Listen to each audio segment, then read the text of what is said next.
So yun guys, so magandang buhay po Pilipinas, magandang buhay po Luzon, Visayas, Mindanao at sa buong mundo mga ka-showing.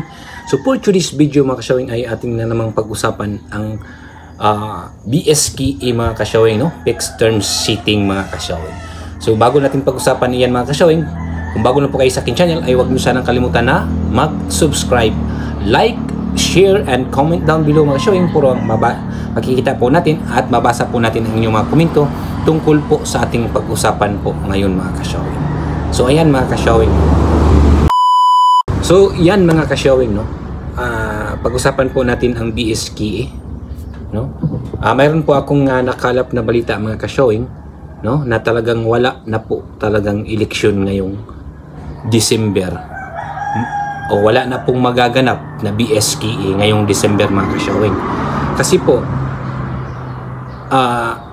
dapat daw kasi yung BRMM na election is isabay dapat sana sa midterm election para daw po, no, isa lang ang gastos, no, para po maisama sana yung kandidato sa pag-imprinta sa midterm election. Di ba dapat sana sabay sila? Ang kaso ay pinuspon po ang BRMM. So, pinuspon ang BRMM ngayong October, kaya wala na pong budget para doon sa pag-imprinta o sa mga sahod na mga teacher o kung ano-ano pa ang mga gastusan.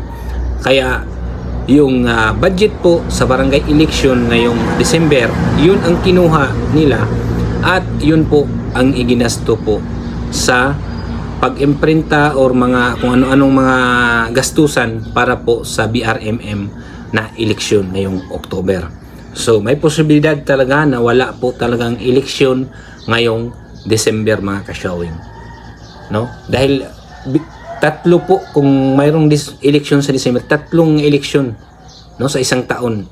Hindi po ngayon lang mangyayari yan kung ganun, no?